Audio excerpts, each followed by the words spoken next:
Hey guys, Dave from Nerdarchy. Four nerds, by nerds, hang out with this nerd. Ted. We know what to do when your Paladin's an Oathbreaker, but what do you do when it's the Cleric?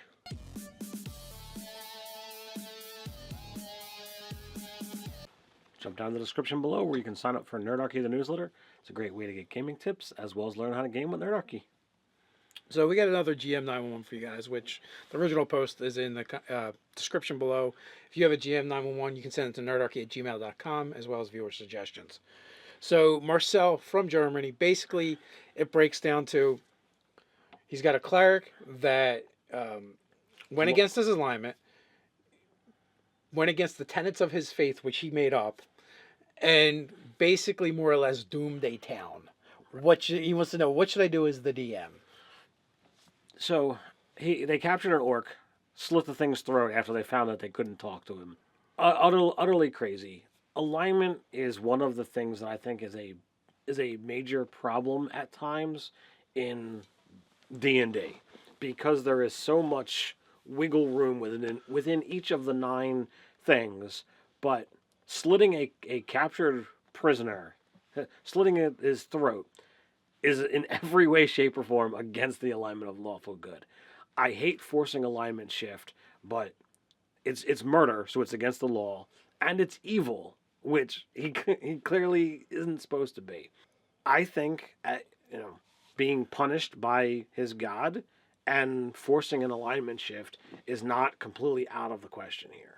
Not only that, like the player made up his own kind of tenets for the religion. He worships a god of battle, but that god, one of those tenets is giving your opponent, your enemies, a worthy death and an honorable death. So he kind of like went against that.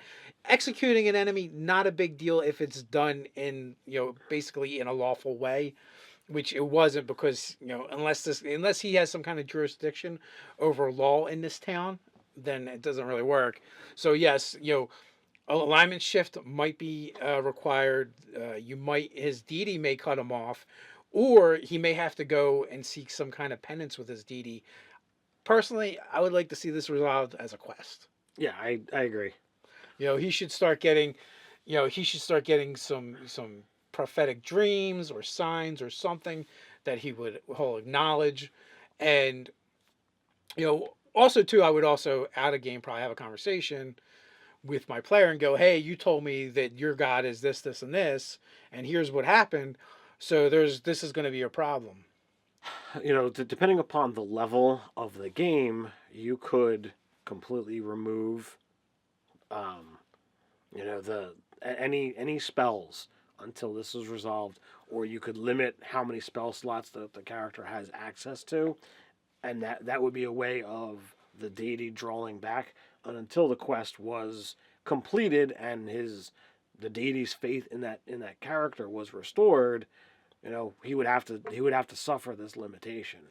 I would absolutely go with this doom that they brought upon the town needs to be now dealt with, and it could be something that, well, perhaps they've got to go do this other quest besides, and they have to figure out, well, do I do the quest to restore the faith in my deity, or do I do the quest to save the town first? Because both of them are going to be a timely situation, and that choice is going to dictate how the deity is going to look upon the situation. Now, the doom we spoke of to this town is an incursion from the far realm.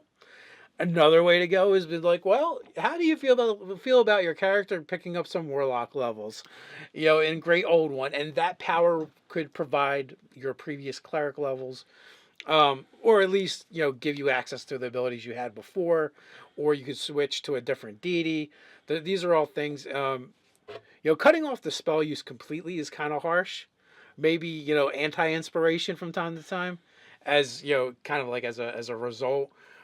In previous editions, there was the Hound of Ill Omen that would show up and bay at you 3 times, and I believe that the way that worked was like you had automatic crits coming your way, and the DM got to decide when to use them.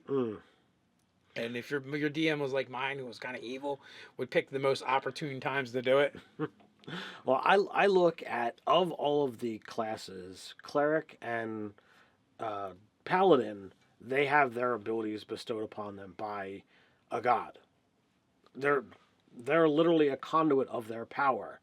A person who goes against their tenants is a is someone that the deity might lose faith in. Now, maybe the first time that it happens, my possible penalty is harsh, but if it continues, then there's definitely things then that could possibly be a trend, and the deity would then notice that this is going on and completely withdraw, depending upon how you want to handle it. Going with a less harsh restriction.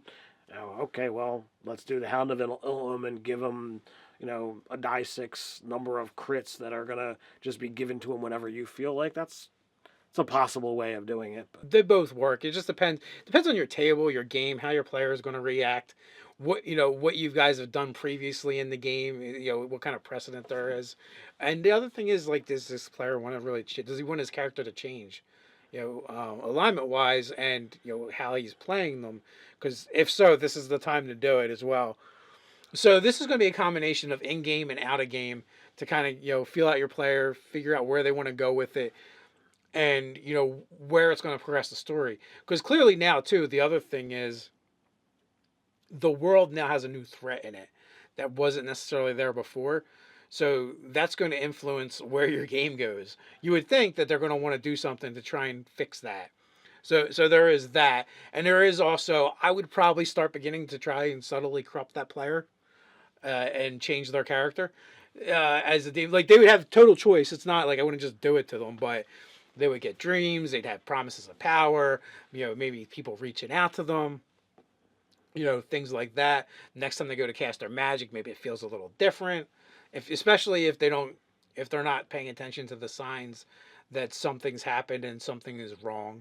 So conversation, talk to him, and make him realize what he did is very much against the character that he portrayed to you. If he's cool with that, find out how much you can corrupt that particular character and have fun with him. Having a plant inside the party can be awesome for a story. Let him know that if it actually comes down to blows between him and the rest of the party, he's probably going to lose, because I haven't seen it turn out well yet for the corrupted player. But it does make for awesome, memorable scenes when it's like, all right, I'm going to go play this guy. I'm going to play him for a while, and I'm going to have this awesome death. Players remember those things, especially when they get to make it happen, as opposed to, well, I happen to have an unlucky die roll, or I happen to be subject to a crit at the wrong time because then the monster hit me that hard. It could be the epic capstone to the campaign. Yeah. So what do you guys think? How would you handle it in your game? Has it come up before? Let us know in the comments below. While you're at it, like, share, and subscribe. You can head over to nerdarchy.com and get some sweet swag. So until next time, stay nerdy.